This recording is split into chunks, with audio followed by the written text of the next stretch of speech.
I was actually asked a question on a previous video on the importance of letting go, and this individual asked uh, what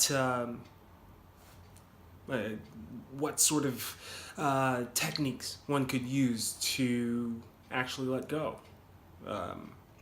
And I just never asked if I could use a name, so here we are. So for this, it made me think of one thing very specific. It made me think of group texts. I used to hate them. I used to hate all group chats, group messages, anything that included me and a bunch of people. Why? Because these people have conversations that have nothing to do with me. I don't have to worry about what they're saying. It was an old mindset that I had. So I had a few options of how to get past that. I could get in the group chat, when somebody sends me something. I could, because I'm not leaving the group chat. I could delete it, but they would keep sending me messages. So the fact is there. What I had to do was, figure it out. So if it's something small, I would say count to 10. Be very mindful, so a lot of mindfulness techniques.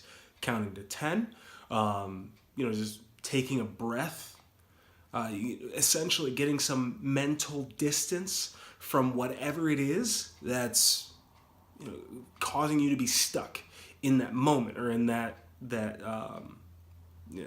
mindset you don't want to be in, right? That sort of sticking point that you don't want to be in, that kind of thing. It would give you some mental distance. You can handle the situation better.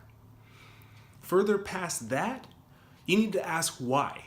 Why is this thing bugging me? What is the real reason that this goes against me, who I am as a person, who I want to be, all of that stuff? Why does this go against that? Now, what I had to come to for me with the texting thing, this was where I got why in the world does this even bother me? Doesn't even make sense. I had to switch my mindset. So I was thinking that these people were being selfish, that they wanted to expedite the process of communication. But in fact, they weren't. They were being loving. They were including me in the conversation. Now, I didn't consult them for this, so it may very well not even be true. but the mindset that I chose for that was far more helpful when I chose to think that they were being loving, right? It's all about whether the thought is more helpful or hurtful, rather in this case, than if it's true or untrue. There are a lot of things that enter into true and untrue. That's another video. This one's already going to be really long. So there are a lot of things that enter into the true and untrue, but this specific thing, it does not matter whether it's true. Like the video we mentioned, I did a few days ago. It matters whether it's hurtful, or helpful. And then there's sort of the last option. Now, this has nothing to do with the texting thing. I don't really have a really good comparison for this that won't take a long time, but there are some things that you won't be able to let go. There are some things that perhaps it might even be inappropriate to let go. The death of a very close loved one. Really big trauma to you. These things you won't be able to forget. When society is hit really hard, when your culture is rocked, these things you won't be able to forget, and perhaps you shouldn't. You won't be able to let them go.